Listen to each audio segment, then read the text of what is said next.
ಎಲ್ರಿಗೂ ನಮಸ್ಕಾರ. ನಾನಿವತ್ತು ಮಸಾಲಾನ ರುಬ್ದೆ ಬರೀ ಒಂದು 10 ನಿಮಿಷದಲ್ಲಿ ಟೇಸ್ಟಿಯಾಗಿರೋ ಟೊಮೆಟೊ ಬಾತ್ ಹೇಗೆ ಮಾಡ್ಕೊಳ್ಳೋದು ಅಂತ ತೋರಿಸ್ತಾ ಇದ್ದೀನಿ. ಮೊದಲಿಗೆ ಕುಕ್ಕರಿಗೆ 2 ಚಮಚ ಎಣ್ಣೆ, 1 ಚಮಚ ತುಪ್ಪ ಹಾಕೊಳ್ತಾ ಇದ್ದೀನಿ. ಇದೆಲ್ಲ ಬಿಸಿ ಆದ ನಂತರ ಮಸಾಲ ಸಾಮಾನು ಹಾಗೆ 2 ಮಸಾಲ ಎಲೆನ ಹಾಕೊಳ್ತಾ ಇದ್ದೀನಿ.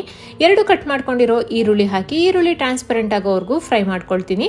ನಂತರ ಒಂದು 5 ರಿಂದ 6 ಗೋಡಂಬಿ, ಒಂದು ಅರ್ಧದಷ್ಟು ಕ್ಯಾಪ್ಸಿಕಮ್ನ ಕಟ್ ಮಾಡ್ಕೊಂಡು ಹಾಕೊಂಡು ಎಣ್ಣೆಲೆ 1 ರಿಂದ 2 ನಿಮಿಷ ಕ್ಯಾಪ್ಸಿಕಮ್ನ ಫ್ರೈ ಮಾಡ್ಕೊಳ್ತೀನಿ. ನಂತರ 1 ಚಮಚದಷ್ಟು ಬೆಳ್ಳುಳ್ಳಿ ಶುಂಠಿ ಪೇಸ್ಟನ್ನ ಹಾಕಿ ಹಸಿ ಸ್ಮೆಲ್ ಹೋಗೋವರೆಗೂ 1-2 ನಿಮಿಷ ಫ್ರೈ ಮಾಡ್ಕೊಳ್ತೀನಿ. ನಂತರ 3 ಚಿಕ್ಕದಾಗಿ ಕಟ್ ಮಾಡ್ಕೊಂಡಿರೋ ಟೊಮೆಟೊ ಹಣ್ಣನ್ನು ಹಾಕೊಳ್ತಾ ಇದ್ದೀನಿ. ಹಾಗೆ ರುಚಿಗೆ ತಕ್ಕಷ್ಟು ಉಪ್ಪನ್ನ ಹಾಕಿ ಟೊಮೆಟೊ ಸಾಫ್ಟ್ ಆಗೋವರೆಗೂ ಬೇಯಿಸ್ಕೊಳ್ತೀನಿ. 1 ರಿಂದ 2 ನಿಮಿಷ ಬಾಡಿಸ್ಕೊಂಡ್ರು ಟೊಮೆಟೊ ಬೇಗ ಸಾಫ್ಟ್ ಆಗಿಬಿಡತ್ತೆ. ನಂತರ 1/4 ಕಪ್ಪಿನಷ್ಟು ಹಸಿ ಬಟಾಣಿ, 1 ಚಮಚ ಅಚ್ಕಾರದ ಪುಡಿ, 1 ಚಮಚ ಕೊತ್ತಂಬರಿ ಪುಡಿ, 1 ಚಮಚ ಬಿರಿಯಾನಿ ಪೌಡರ್, ಒಂದು ಅರ್ಧ ಚಮಚದಷ್ಟು ಗರಂ ಮಸಾಲನ ಹಾಕಿ ಈ ಮಸಾಲದೆಲ್ಲ ಹಸಿ ಸ್ಮೆಲ್ ಹೋಗೋವರೆಗೂ 1-2 ನಿಮಿಷ ಚೆನ್ನಾಗಿ ಫ್ರೈ ಮಾಡ್ಕೊಳ್ತೀನಿ. ಸ್ವಲ್ಪ ಎಣ್ಣೆ ಬಿಡಬೇಕು, ಅಲ್ಲಿವರೆಗೂ ಫ್ರೈ ಮಾಡ್ಕೊಳ್ಬೇಕು.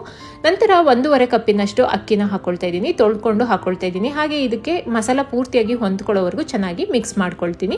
ನಂತರ ನಾನಿಲ್ಲಿ 3 ಲೋಟದಷ್ಟು ನೀರನ್ನು ಹಾಕೊಳ್ತಾ ಇದ್ದೀನಿ. 1.5 ಲೋಟ ಅಕ್ಕಿಗೆ 3 ಲೋಟ ನೀರನ್ನು ಹಾಕಿ ಲಾಸ್ಟಲ್ಲಿ ಸ್ವಲ್ಪ ಕಟ್ ಮಾಡ್ಕೊಂಡಿರೋ ಕೊತ್ತಂಬರಿ ಸೊಪ್ಪನ್ನು ಹಾಕಿ ಒಂದ್ಸರಿ ಎಲ್ಲದನ್ನು ಮಿಕ್ಸ್ ಮಾಡಿ ಕುಕ್ಕರ್ ಲಿಡ್ನ ಕ್ಲೋಸ್ ಮಾಡಿ 2 ವಿಸಲ್ ಕೂಗಿಸ್ಕೊಳ್ತೀನಿ.